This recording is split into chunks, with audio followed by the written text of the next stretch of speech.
আসসালামু আলাইকুম। কেমন আছেন আপনারা সবাই? আলহামদুলিল্লাহ আমি ভালো আছি। যে যেখান থেকে দেখছেন সবাইকে অনেক অনেক ভালোবাসা দিয়ে আজকে আমি এই শর্মাটা বানিয়ে নিচ্ছি। ছোট্ট করে বানাবো, মিনি শর্মা।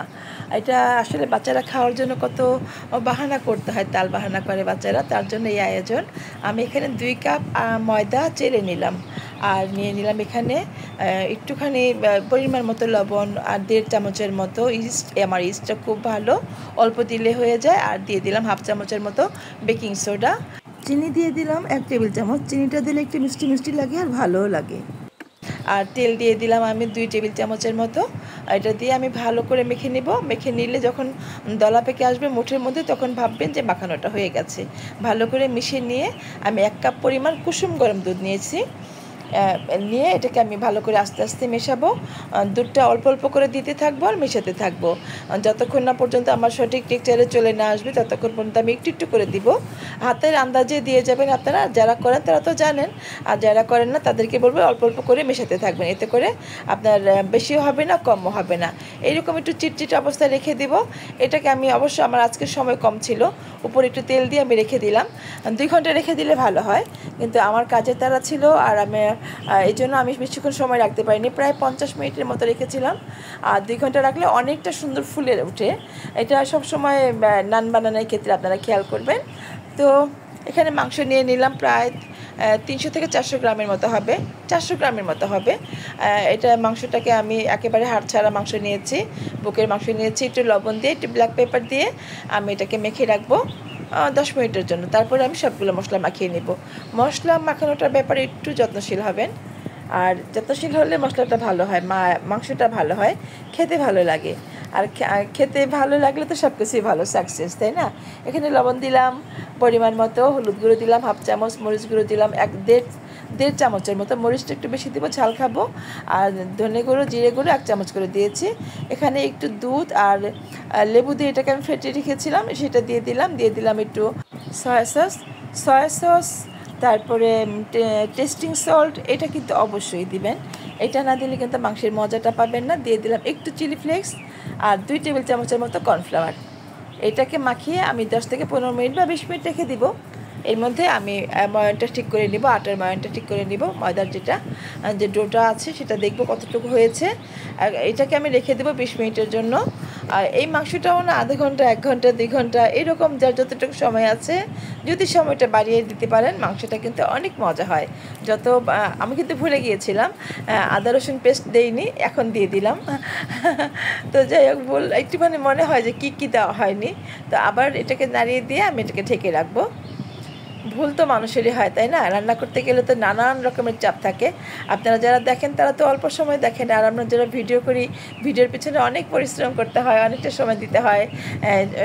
এটা নিয়েই কিন্তু আসলে একটা হেজিটেশন পড়ে যায়। তো দেখেন আমার মাংসটা কিন্তু অনেকক্ষণ, কালারটা কত সুন্দর হয়েছে।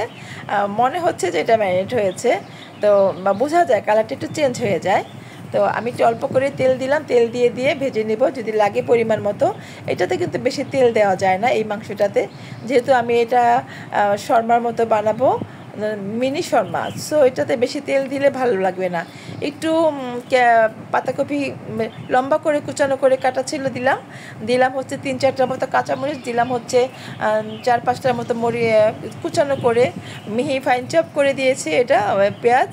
দিয়ে দিলাম একটু টমেটো কাটা চিকন করে একদম ফালি করে দিবেন। দিয়ে দিলাম ক্যাপসিকাম, এটা ফ্রিজে রাখা ছিল যার জন্য কালারটা ডাল হয়ে গেছে। তো ডিপে রাখলে না এই ক্যাপসিকাম ডাল হয়ে যায় কালারটা, সেটাই দেখলাম। আপনাদেরকে বলে দিলাম ডিপে রাখলে আসলে কালারটা সুন্দর থাকে না। লাস্টে ফাইনালি কিন্তু আমার এটা হয়ে গেছে, সব মশলা ঠিকঠাক ছিল কিনা আমি টেস্ট করে একটু ধনেপাতা দিয়ে দিলাম। মাংস নামানোর আগে কিন্তু অবশ্যই একটু চেক করে নামাতে হবে সব কিছু ঠিকঠাক আছে কি না। নামানোর পরে দেখে কিন্তু কোনো লাভ হবে না, নামানোর আগে চেষ্টা করবেন। যদি লবণ লাগে আর একটু দিবেন, যদি মনে হয় যে একটু ঝাল দরকার তাহলে একটু চিলি ফ্লেক্স দিয়ে দিবেন। দেখা গেছে যে কাঁচা মরিচের ঝালটা আপনার হচ্ছে না, আপনার মনের মতো ঝালটা পাচ্ছেন না, সেক্ষেত্রে চিলি ফ্লেক্সটা দিয়ে দিতে পারেন, সুন্দর ভালো লাগবে। তো আমি এটা করি আর কি, আমার কখনো ঝাল কম হয়ে গেলে আমি চিলি ফ্লেক্সের সাহায্য নেই। তো যাই হোক, আমার যেটা দরকার সেটাকে আপনাদেরকে বলে দিলাম। তো দেখেন আমার এখন যে ডোটাকে আমি একটু ভালো করে মথে নিয়ে 2 ভাগ করে নিলাম। এইভাবে ভাগ করেও না মথে তবে একটু রেখে দিতে হবে এই 2-3 মিনিটের জন্য। এতে করে আপনার রুটিটা বেলতে সুবিধা হবে, তা না হলে কিন্তু বেলতে পারবেন না, ছোট হয়ে আসবে। আর দেখেন আমি কত ইজিলি বেলে নিচ্ছি। যখন আপনি ডোটা ভালো করে বানিয়ে একটু 5 মিনিটের জন্য রেখে দিবেন, তখন দেখবেন যে আটা বা ময়দা সেটা ছেড়ে দিবে, হ্যাঁ, এবং এটা খুব সুন্দর হবে বানানোটা, স্মুথলি আপনি এটা বেলতে পারবেন। আপনাদের যারা করেন তারা কিন্তু জানেন, সবসময় বলি যারা নতুন তাদের জন্য একটু গুছিয়ে বলি, তাদের জন্য একটু উপকার হয়। অনেকে শুনেছি আমি যে ভিডিও দেখে, ইউটিউব দেখে এটা সেটা রান্না করে, সেটা শোনার পর থেকেই আমি যখন আমার চ্যানেলটা শুরু করেছি, যে রান্নাটা করি একটু সহজ করে দেওয়ার চেষ্টা করি। আর এখন তো পর্যাপ্ত সময় কারো হাতে নেই, অনেকেই বিজি, মা বোনেরা অনেকে জব করেন, হ্যাঁ, বা টিউশনি করেন বা বাইরে যান, বিভিন্ন কাজে বিভিন্ন পেশায় সবাই জড়িত আছেন। তো এই জন্য সময়টা সবার হাতেই কম, সেই দিক থেকে মনে করে আমি একটুখানি গুছিয়ে বলি, যাতে একটু তাড়াহুড়ো চটজলদি কাজ করে যায়। যেমন আমারও কাজ আছে, আমি বাইরে যাই, আমি একটু তাড়াতাড়ি করার চেষ্টা করি। তো দেখেন আমি একটা বয়মের মুখ দিয়ে এটা করে নিলাম। যেই সাইজটা চাচ্ছিলাম সেরকম কোনো কর্ক আমার হাতে ছিল না, তো আমার এই বয়মের সাইজটা মনে হলো ভালো, স্ট্যান্ডার্ড সাইজ, সেজন্য আমি এটা নিয়ে নিলাম। প্যানটাকে হাই হিটে গরম করে নিয়ে মিডিয়াম টু লো আছে যখন ভাজবেন তখন মিডিয়াম টু লো রাখবেন, এতে করে ভাজাটা অনেক সুন্দর হবে। আমার তো খুব ভালো লাগছে, মানে ছোটো ছোটো নান বানাচ্ছি না, খেলতে খেলতে মনে হয় বানাচ্ছি। ভালোই লাগলো দেখতে, খেতেও আমার বাবাটা খুব পছন্দ করেছে। খুবই মজা হয়েছে। এইভাবে করে দিলে বাচ্চারাও তো খাবেই, ডেফিনেটলি বাচ্চারা খাবে, বড়রাও খাবে। হ্যাঁ, খুব মজার, একটা করে হাতে নিয়ে খাওয়া যায়, কোনো হেজিটেশন নাই, মিশাতে হবে না, ধরতে হবে না। তো দেখেন আমার ভাজাটাও কত সহজে হয়ে গেল। ইচ্ছে করলেই কিন্তু করে নেওয়া যায়, এটা করাটা খুব একটা কঠিন ব্যাপার না। আমি মায়োনেজ বানিয়েছিলাম, সেটার রেসিপি কিন্তু আমার দেয়া আছে আমার চ্যানেলে, আপনি সেটার সাথে একটু কুচানো করে ফাইন চপ করে রসুন দিয়ে দিলাম চিলি ফ্লেক্স, দিয়ে দিলাম টমেটো সস, বারবিকিউ সস। এটা দিলে না অন্যরকম মজা হয়, অনেক মজা হয়। এটা সুন্দর করে বানিয়ে নিলাম। এই শর্মা সসটা বানাতে কিন্তু আমার খুব ভালো লাগে, আমার এইভাবে খেতেও ভালো লাগে। একটা নাইফের সাহায্যে দেখেন একটু হালকা কুসুম গরম হয়েছে, একটু ঠান্ডা করে নিয়ে এটাকে এভাবে কাটতে হবে, একেবারে গরম গরম কাটতে যাবেন না।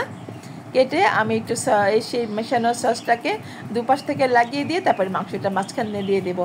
এটা দেখতেও ভালো লাগে, খেতেও ভালো লাগে, বাচ্চারা কিন্তু খায়। আমার বাবুটা দিয়েই প্রমাণ। ও আমি মানে বানানোর পরে বলে কি সবগুলো নিয়ে যাচ্ছি, মানে কি যে এই যে বলে না যে সবগুলোর খেতে ইচ্ছে করছে দেখেই, এটাই কিন্তু ভালো লাগে।